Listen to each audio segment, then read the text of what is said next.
नमस्कार दोस्तों, स्वागत है आप सभी का आपके अपने YouTube चैनल किसी एस्ट्रोलॉजी में। और आज हम बात करेंगे शुक्र से छठे भाव की।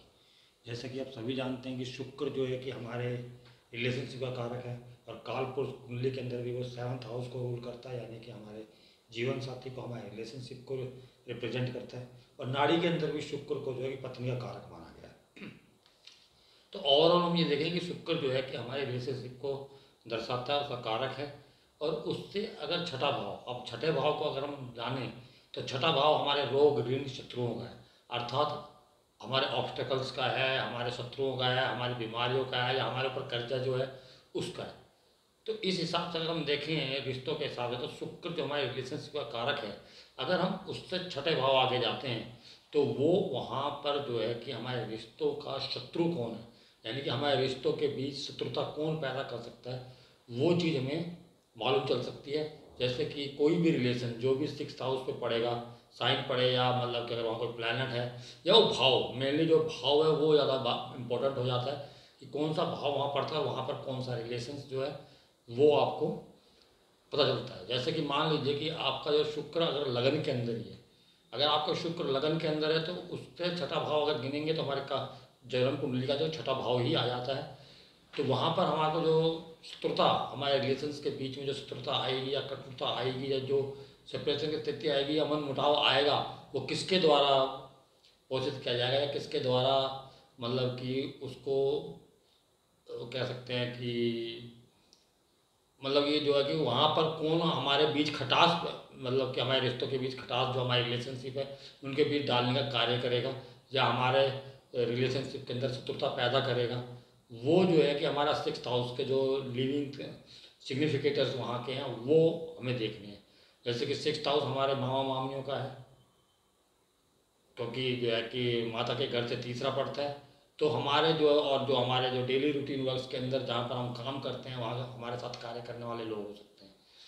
खासकर मामा और मामी, जो कि हमारे जो है कि जो परिवार के रिलेशंस में वो ज़्यादा क्लोज होते हैं, उनकी बात सुनी भी जाती है। तो उनकी बातों की वजह से, या उनके द्वारा कुछ ऐसा बोल देने की वजह से, या उनके गलतफहमी पैदा करने की वजह से हमारे रिलेशनशिप के बीच जो है कि शत्रुता आ सकती है। इसी तरीके से अगर हम शुक्र को लेकर, और शुक्र हमारा दूसरे भाव में, वैसे भी बोला गया कि शुक्र जो है कि दूसरे भाव के अंदर रिलेशनशिप के लिए अच्छा नहीं होता, क्योंकि वो सप्तम भाव से अष्टम चला जाता है। लेकिन अगर उसी हिसाब से देखें तो दूसरे भाव के अंदर बैठा हुआ शुक्र, उससे अगर छठा गिनेंगे तो हमारे जीवन साथी का बनता है, यानी कि हमारे रिलेशनशिप के बीच की खटास का कारण जो है कि हमारा खुद का स्पाउस हो। हमारे रिलेशनशिप ठीक नहीं चल रहे हैं, उसके अंदर जो है कि पैसों को लेकर कोई 2nd हाउस में बैठा है शुक्र, पैसों को लेके हमारे में खींचता हो सकती है, परिवार को लेके हमारे में मतलब कि अनबन हो सकती है आपस में। तो ये जो परिवार और पैसा, उसको लेके जो है कि 2nd हाउस में बैठा शुक्र, और वहाँ से छठा भाव हमारे जीवन साथी का है, तो हमारा जीवन साथी इन दोनों को लेके नाराज रहेगा, और हमसे जो है कि हमारे खुद से जो है कि अनबन रहेगी उसकी, हमारे जीवन साथी की। हम उन्हें पसंद नहीं करेंगे, या हमारे बात बात में झगड़े होंगे, उनसे सेपरेशन की नौबत भी आ सकती है अगर वो उस पर पाप प्रभाव ज़्यादा हो। इसी प्रकार से अगर तीसरे भाव के अंदर हमारे जो है कि अगर हमारा शुक्र बैठा है, तो तीसरे भाव से हमारा जो शुक्र है वो हमारा जो है कि वहाँ से अगर हम छठा गिनेंगे तीसरे भाव से, तो वो हमारा अष्टम भाव पड़ता है, और अष्टम भाव इन लॉस का है, अर्थात हमारे जीवन साथी के परिवार जो हैं उनकी वजह से हमारे रिश्तों के बीच शत्रुता पैदा होने के चांसेस बन जाते हैं। ये आपको समझना चाहिए। वहाँ पर जो है कि जो भी भाव आता है तीसरे, मतलब जहाँ पर शुक्र बैठा है वहाँ से। इसी प्रकार से अगर शुक्र हमारे चौथे भाव के अंदर आ जाता है, यहाँ पर शुक्र जो है कि अगर चौथे भाव के अंदर आ जाता है, तो वहाँ से जो छठा भाव बनेगा हमारा नवम भाव बनता है। नवम भाव हमारे गुरु जी का है, हमारे पिताजी का है। तो हमारे रिश्तों के बीच जो है गलतफहमी पैदा करने, या हमारे झगड़ा लगाने का काम जो हमारे पिता द्वारा या हमारे गुरुओं द्वारा, मतलब गुरुजन के समतुल्य कोई व्यक्ति जिसको हम गुरु मानते हैं या गुरु के बराबर समझते हैं, वो व्यक्ति ऐसा कार्य कर सकता है, हमारे बीच शत्रुता पैदा कर सकता है, वो कह सकते हो कि हमारे रिलेशनशिप का शत्रु है। इसी प्रकार से अगर आपका शुक्र पंचम भाव के अंदर है, पंचम भाव का शुक्र, वहाँ से अगर आप छठा गिनेंगे तो वहाँ पर दसम भाव आ जाता है। दसम भाव हमारे पिता की फैमिली भी बोला गया है, और तो और जो है कि हमारे स्पाउस की माता जी भी हैं, यानी कि हमारी सासू माँ। तो वहाँ पर जो है कि पिताजी के कुटुंब के लोग और जो हमारी सासू माँ हैं उनकी वजह से हमारे रिश्तों के बीच शत्रुता आ सकती है। तो इस बात का ध्यान रखें, अपने विवेक का इस्तेमाल करें, और जो है कि आपके स्पाउस जो भी बोलता तो ये समझ लीजिए कि उनके माता के द्वारा बोला गया जो है या उनको सिखाया गया है, वो अगर बोल रहे हैं तो उसको थोड़ा इग्नोर करें या अच्छे से हैंडल करें, समझदारी से उस बात को लें, नहीं तो हमारे रिश्तों की भी शत्रुता आ सकती है। इसी प्रकार से अगर आपका जो है कि शुक्र छठे भाव में आता है, छठा भाव वैसे भी मरण करण स्थान है शुक्र का, और शुक्र यहाँ पर नीच का हो जाता है, और जो है कि वो शादी वाले घर से यानी 7th हाउस से 12th में हो जाता है। और बोला गया कि ऐसा शुक्र जो है कि एक्स्ट्रा मैरिटल अफेयर देता है, जिसके कारण जल्दी शादीशुदा जिंदगी खराब होती है। वो बात ठीक है अपनी जगह है, लेकिन अगर हम वहाँ से छठा गिनेंगे तो हमारा 11वां हो जाता है, यानी कि हमारा सोशल सर्कल या हमारे मित्र ही हमारे रिलेशनशिप के बीच में दरार डालने का काम करते हैं, शत्रुता का काम करते हैं। वो हमारे रिलेशनशिप के लिए शत्रु कौन है? हमारे मित्र हैं, हमारा सोशल सर्कल है। ये आपको ध्यान रखना है, वहाँ पर ध्यान रखने वाली बात है। इसी प्रकार से शुक्र अगर सप्तम भाव के अंदर आ जाता है, सप्तम भाव में अगर शुक्र आ जाए तो हमारा जो छठा पड़ेगा उससे वो 12वां भाव पड़ता है, और वो 12वां भाव जो है कि वहाँ पर जो है कि हमारी दादी हो सकती है अगर वो जीवित है, नहीं तो हमारी मामी, क्योंकि वो जो है कि 6th हाउस से 7th है। तो जो हमारी जो मामी है, मामी वगैरह है, जो हमारी अगर दादी जीवित है, दादी हैं, तो ऐसे लोग जो है कि हमारे बीच शत्रुता ला सकते हैं। अगर हम उनकी बातें सुनते हैं या उनकी बातों में आ जाते हैं तो हमारे बीच खटास पैदा होना पक्की बात, हमारे रिलेशनशिप के अंदर दिक्कतें जो है कि आने वाली हैं। अब ये मान के चलिए, अब अगर अष्टम भाव के अंदर शुक्र आ जाए, अष्टम भाव के अंदर शुक्र को वैसे भी अच्छा नहीं माना गया है, लेकिन अगर अष्टम भाव का शुक्र है तो वहाँ से छठा गिनने पर हम खुद का स्वयं का जो है कि हमारा जो है कि लगन आ जाता है, यानी कि हम स्वयं आ जाते हैं। तो उसमें हम खुद ही हमारे किए गए कार्य या हमारा बोला गया वचन कोई भी, या हमारा अहंकार या हमारा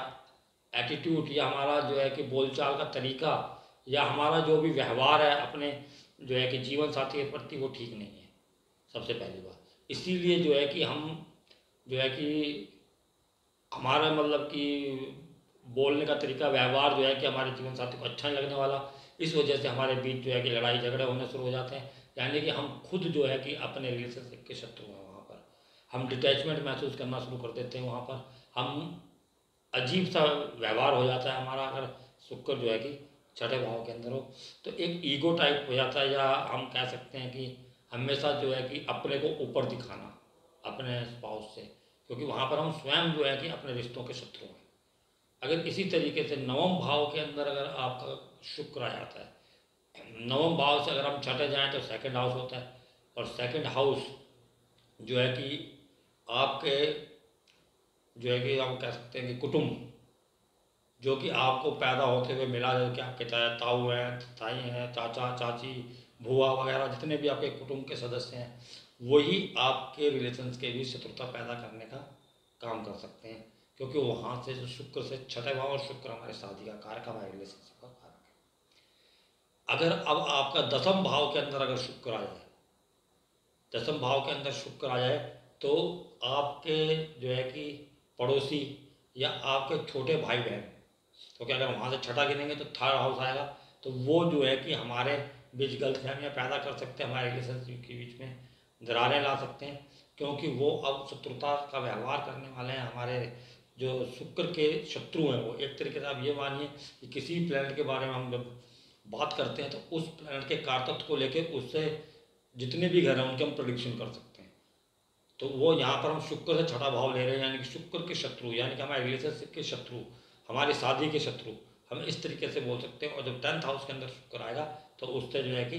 6th हाउस हमारा जो है कि 3rd हाउस पढ़ने वाला है, जो कि हमारे पड़ोसियों का है और हमारे जो है कि छोटे भाई बहनों का है, वो ये कार्य करने वाले हैं। अगर अब 11th हाउस के अंदर आपका शुक्र आता है, 11वें भाव में अगर आपका शुक्र आता है, तो अगर हम वहाँ से छठे जाते हैं तो 4th हाउस, 4th हाउस आपकी माता जी हैं, तो माता जी की वजह से आपके रिश्तों के अंदर दिक्कतें पैदा हो सकती हैं। आपके रिश्तों के शत्रु यानी कि शत्रुता का व्यवहार आपके रिश्तों के बीच में लाने वाले जो हैं आपके स्वयं की माता जी हो सकती हैं, या आप जहाँ पैदा हुए वहाँ के लोग, यानी आपके होमलैंड के लोग भी हो सकते हैं, जो आपके वो इस तरीके से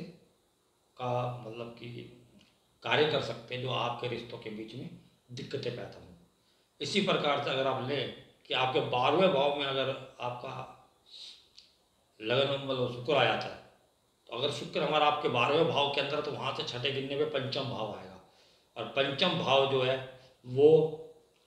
आपके बच्चों का है। हो सकता है बच्चों की वजह से, बच्चा पैदा होने के बाद, या बच्चों के वाइफ की वजह से, तो खासकर बच्चों की वजह से यार, क्योंकि यहाँ पर 5th हाउस की बात हो रही है, 11th हाउस की बात नहीं हो रही। 11th हाउस अगर आता है छठा, तो अब हम बोल सकते हैं कि बच्चों की वाइफ, लेकिन यहाँ पर बच्चे, तो आपके बच्चे हो सकते हैं, या आपके जीवन में कोई ऐसा शख्स जो जिसको आप चाहते हैं, कोई एक्स्ट्रा मैरिटल अगर है होगा, तो वो बहुत बड़ी दिक्कत होने वाली है, क्योंकि शुक्र जब 12वें भाव होता है तो भोग विलास की वस्तुएं सब कुछ देता है, और इसी वजह से आपका कहीं पर एक्स्ट्रा मैरिटल हो सकता है, क्योंकि शुक्र से अब छठा भाव जो है आपका पंचम भाव बन रहा है, और पंचम भाव बच्चों का होता है, लवर वंश का होता है, यानी कि आपके या आपके जो है कि पिताजी के बड़े भाई की मिसिस। तो जो भी रिश्ता उस हाउस के अंदर बनता है जो आपके शुक्र से छठे पड़ता है, वो समझ लीजिए कि एक आपका जो है कि शत्रु है। किसके लिए? शुक्र के लिए। और शुक्र आपकी कुंडली के अंदर रिलेशनशिप का कारक है। उम्मीद करता हूँ कि आपको ये वीडियो पसंद आएगी और आप इसको समझने में सक्षम है। मतलब मैंने बहुत ही सिंपल तरीके से वैसे समझाया है। तो आज्ञा चाहता हूँ अगले एपिसोड तक के लिए। नमस्कार।